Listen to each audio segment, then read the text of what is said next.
தமிழ் புத்தாண்டையொட்டி சென்னை தியாகராய நகரில் உள்ள திருப்பதி தேவஸ்தானத்தில் சிறப்பு வழிபாடுகள் நடைபெற்று வருகின்றன. அது குறித்து கூடுதல் விவரங்களை செய்தியாளர் சுபாஷிடம் கேட்கலாம். சுபாஷ், இப்ப திருப்பதி தேவஸ்தான திருக்கோயில்ல மக்களின் வருகை எப்படி இருக்கு? அங்க என்னென்ன சிறப்பு வழிபாடுகள் நடைபெற இருக்கு இன்னைக்கு? அதுக்காக என்ன ஏற்பாடு பண்ணிருக்காங்க?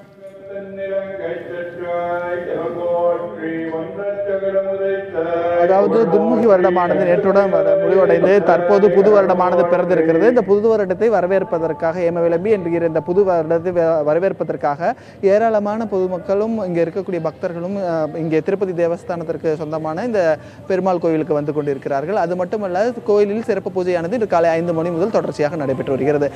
அது மட்டுமல்லாமல் இன்று காலை 10 மணி அளவில் பஞ்சாங்கத்தில் இந்த வருடத்திற்கான சிறப்பு எப்படி இருக்கிறது என்பதற்கு தொடர்பான விளக்கங்களும் கொடுக்கப்பட இருக்கின்றன.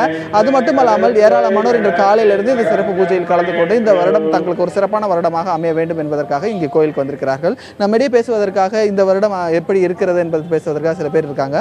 இந்த வருஷம் எப்படி இருக்குன்னு நீங்க நினைக்கிறீங்க? எந்த மாதிரியான ஒரு வருஷமாக அமையணும்னு நினைக்கிறீங்க? வருஷம் எல்லாருக்கும் சந்தோஷமாகவும் சௌபாக்கியமும் நிறைஞ்சு எல்லாரும் சந்தோஷமா இருக்கிற மாதிரி அமையணும்னு என்னுடைய பிரார்த்தனை.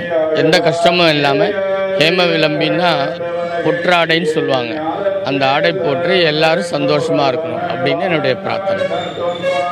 அது மட்டும் இல்லாமல் தொடர்ச்சியாக இந்த வருடம் தங்களுக்கு ஒரு புது வருடம் மிகவும் ஒரு அருமையான வருடமாக அமைய வேண்டும் என்பதற்காக இருக்கணும்னு வேண்டுறாங்க. இங்கே மேலும் ஒரு சில பெண்மணி இருக்காங்க. இந்த வருஷம் எந்த அளவுக்கு ஒரு சிறப்பான வருஷமாக இருக்கணும்னு நீங்கள் நினைக்கிறீங்க? எல்லா வருஷத்தையும் விட இந்த வருஷம் நல்லா இருக்கணும். எல்லாருக்கும் எல்லா பாக்கியமும் கிடைக்கணும், சௌபாகியத்தோடயும் இருக்கணும். முதல்ல நோய் நொடி இல்லாமல் கடவுள் நல்லாவே எல்லாரும் அருள் புரிய நான் ரொம்ப வேண்டிக்கிறேன். எல்லாருக்காகவும் பெருமாள்கிட்ட ரொம்ப வேண்டிக்கிறேன்.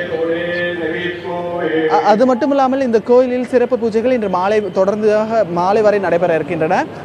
பக்தர்களுக்கு இங்கே வரக்கூடிய பக்தர்களுக்கு தேவையான அனைத்து வசதிகளும் இந்த கோயில் சார்பாக செய்து வைக்கப்பட்டிருக்கிறது.